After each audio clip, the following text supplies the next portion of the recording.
Sir इन्हीं की line बताता हूँ, रिस्क है तो इश्क है। हाय, बहुत अच्छी मूवी बनी है, बहुत मज़ा आया देख के। कुणाल जी, मुझे आपको पूछना है कि मंडोजा और कांचन कोमड़ी के लिए आपने जब लिखा तो आपको मराठी एक्टर ही चाहिए थे या क्या दिमाग में था इसलिए आपने मराठी एक्टर को चुना? जब मैंने मेंडोजा लिखा ना, मैंने उपेंद्र लुमाई के साथ ट्रैफिक सीरियल में काम किया था और मुझे तब से वो बहुत पसंद थी और उनकी जो आवाज़ है ना वो मेरे कानों में हमेशा गूंजती रहती थी। तो जब मैं उनकी लाइनें लिख भी रहा था ना, मेरे दिमाग में वही डिलीवर कर रहे थे, तो वो तो पहले से क्लियर थे। लेकिन कंचन कोमड़ी मुझे पता नहीं था, मेरे दिमाग में हमेशा एक कॉमिक बुक कैरेक्टर जैसा था पूरा कोमड़ी गैंग और कंचन कोमड़ी। और मैंने जब छाया जी को स्क्रीन पे देखा, सबसे पहले मैंने अंधाधुन में देखा था, लेकिन फिर कौन प्रवीण तांबे में वो श्रेयस की माँ बनी थी, मैंने सिर्फ उनको खड़े खड़े देखा था, मैंने कहा था ये कंचन कोमड़ी है। और फिर उनको उस वेशभूषा में जब डाला तो मुझे अपनी साक्षात कंचन कोमड़ी मिली। Thank you so much. Kunal ji, आपने तो लिखी है फिल्म, तो आपको अगर इसमें काम करना होता तो कौन से कैरेक्टर को आप चूज करते और वो करते काम? ये मैंने लिखी थी एक्टिंग करने के लिए और मैंने अपने लिए डूडो का कैरेक्टर लिखा था जो दिव्यांग होने को। Actually, we can't stop laughing overall film. मुझे तीनों से पूछना है कि पर्सनली सबके एक्सपीरियंस कैसे थे फिल्म शूटिंग के टाइम, या डिफिकल्ट पार्ट इसमें कौन सा लगा आपको? देखिए, मेरे लिए तो अनचार्टेड टेरिटरी थी, तो मैंने every day was a learning curve for me. तो बट मुझे ना जेन्युइनली पूरे प्रोसेस में ना जानते हुए भी बहुत मज़ा आया। मुझे ऐसा लगा था शायद बहुत बड़ा ये ले लिया मैंने, अभी कैसे इससे गुजरूंगा, लेकिन मुझे हर दिन कुछ ना कुछ नया सीखने को मिला, कुछ ना कुछ नया सिखाने को मिला। और इतने सारे टेक्नीशियंस जिनके लिए मैंने कैमरे के सामने काम किया था, अब उनके साथ कैमरे के पीछे काम करने का एक्सपीरियंस मेरे लिए बहुत खास। ऑनेस्टली इंस्पिरेशन मेरे लिए किरदार थे। कहानी मैंने पूरी एंड तक ऐसे कोई पूरी प्लान आउट करके नहीं सीखी थी। मुझे डूडो, पिंकू और आयुष की एक कहानी कहनी थी। जब मैं खुद छोटा था, हमारे भी बहुत प्लान बने थे, जो ना जेब में पैसे थे ना माँ बाप की परमिशन थी, लेकिन दिमाग में बहुत बने थे। तो जब वो बार बार कैंसिल हुए तो मुझे लगा कि यार, ये जब इतनी चाह होती है किसी चीज को पाने की, तो उसमें एक्सपेक्टेशन वर्सेस रियलिटी का कहीं ना कहीं मुकाबला होता है। और मैं इन तीनों की रियलिटी इतनी खराब करना चाहता था कि वो एक्सपेक्टेशन वर्सेस नाइटमेयर हो गया। तो मुझे लगा यहाँ पर मेरे पास छूट है, इनको मैं जितना गुस्सा इन पर निकाल देता हूँ, तो वैसे करके मैंने कहानी लिखी। खुद एक एक्टर रहा हूँ और मैंने ये नोटिस किया है कि कई बार जब कास्ट करा जाता है ना लोगों को, एक्टर्स को, तो उनको बहुत टाइप कास्ट कर दिया जाता है। तो ऐसा लगता है कि यार इसके लिए ये सही नहीं। और मेरा ये मानना है, अगर आप एक एक्टर हैं, अगर आपकी तैयारी एक एक्टर की है, तो आपका काम है उस कैरेक्टर को निभाने का। तो मैं इन तीनों के बारे में कम से कम इतना जानता हूँ और डंके की चोट पे कहता हूँ, ये तीनों बहुत ही बम एक्टर हैं, तीनों की वर्सेटैलिटी बहुत अच्छी है। तो मुझे ये पता था कि मेरे पास अच्छे एक्टर्स हैं और इनसे जो कराना है वो मेरा काम है, अब कैसे कराना है। और यही मेरा प्लस पॉइंट भी था, मेरी ताकत भी यही बनी कि लोगों ने इन्हें जिस रूप में, जिस अंदाज में देखा था, उससे एक अलग रूप से मैं इन्हें प्रेजेंट कर सकता था। और आई थिंक जो वो कहते हैं ना कि एक अलग चीज क्या है इस फिल्म के बारे में, तो इस फिल्म की कास्ट। और I just add one line to what he said कि एक तो सबसे बड़ी बात ये होती है एक्टर के लिए कि लोग उसे किसी एक पिंजरे में ना रखें और एक खुला आसमान दे कि आप अलग अलग तरह से उसे एक्सेप्ट करो। As a writer and director, Kunal did this brilliantly because he could visualize us in this format, in this genre.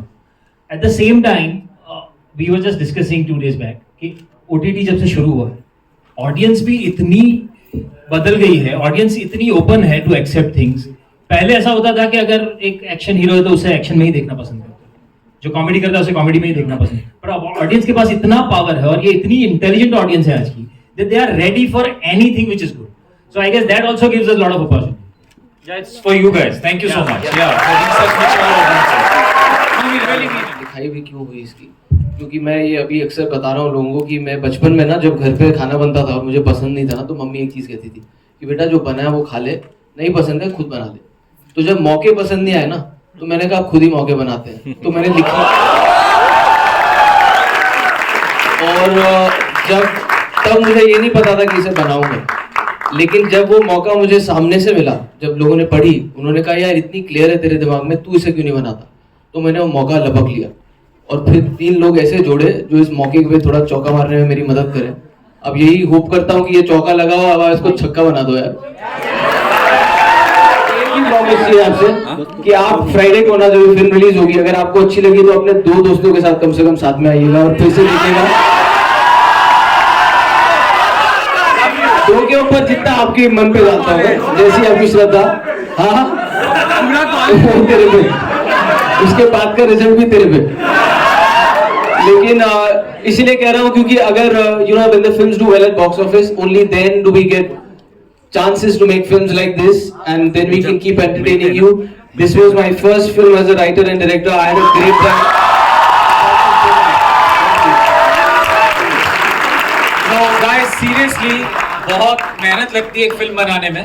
Comedy फिल्में ज्यादातर, क्योंकि लोगों को हंसाना आसान नहीं है, लेकिन हमारा पैसा वसूल कर दिया आप लोगों के रिएक्शंस ने, जो हमने इधर खड़े होकर सुना है। सो दिल से थैंक यू आप सब लोग, thank you and love you guys.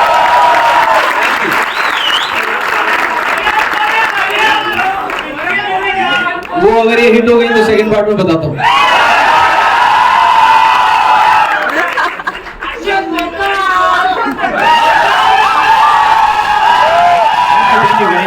अच्छा, ये एक शायद आप लोगों को पता होगा कि नहीं पता नहीं, पर ये पूना का पहला शो था आज। यस, पहले शो की ये एनर्जी ने हमें बहुत एनकरेजमेंट दिया है, so thank you very much guys. जब तक हम लोग फिल्म बना रहे होते हैं तब तक हमारी होती है। अब जैसे ये फिल्म पर्दे पर आ गई, मतलब आपकी हो गई, तो अब इसको चलाने की जिम्मेदारी भी आपकी है। बट इतना प्यार दिया इसके लिए बहुत बहुत शुक्रिया, थैंक यू, थैंक यू। और ये मतलब एक्सपेरिमेंट जरूरी इसलिए था कि एक जो कॉम्प्लिसेंसी आ जाती है थोड़ी बहुत तारीफों के बाद, तो वो मुझे चाहिए नहीं थी कि constantly you can challenge yourself and give something new to the audience. आप जिस हिसाब से हंसे हो, मुझे थोड़ा कॉन्फिडेंस बढ़ा है, तो शायद और कुछ अच्छा भी करेंगे। Thank you.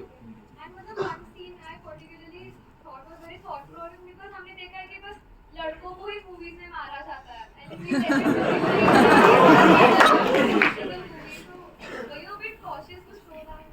यार मैंने ना कभी दोनों में फर्क नहीं समझा, तो मैंने दिखाया भी वैसे।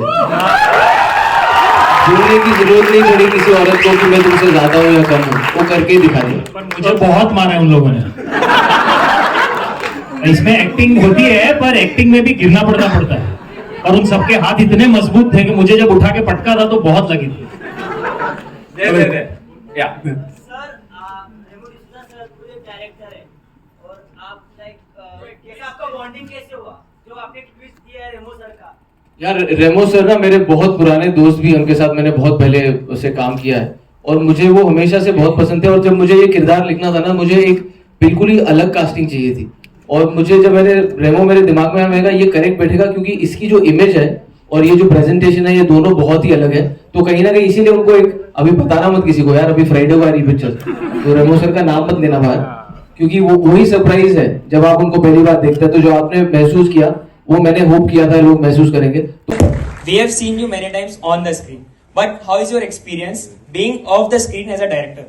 यार बहुत अच्छा लगा, बहुत मजा आया। मुझे ये डर लग रहा है कि मैं ज्यादा ये करने लगूंगा तो उस प्यार का क्या करूंगा, क्योंकि मेरी भी 2 गर्लफ्रेंड है।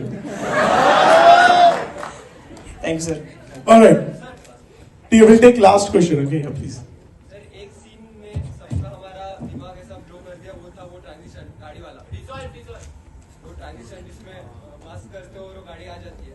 हाँ। तो फिर वो आपने कैसे सोचा था अपनी प्रोडक्शन में या फिर? यार वो स्क्रिप्ट में ही लिखा हुआ था, वो आइडिया जिस तरह से था एग्जैक्टली एग्जीक्यूट नहीं हुआ। मेरे को एक्चुअली ऐसा चाहिए था कि जहाँ गाड़ी खड़ी है ना, उसके पीछे का जो सिनेरियो है वो पीछे गिर जाए, जैसे सेट गिरता है ना, जैसे ये गिरता है, और दूसरा खड़ा हो जाए। लेकिन वो हमने जब शूट किया तो उतनी सहूलत नहीं थी उस लोकेशन में ग्रीन स्क्रीन इसकी डालने की, तो हमने फिर वो डिसॉल्व किया। बट वो आइडिया पहले से कंसेप्चुअलाइज था। वो ज्यादा बढ़िया हो गया फिर? हाँ, कभी कभी यही होता है, जो चीज सोची नहीं है वो ज्यादा अच्छी हो जाती है। All right, good.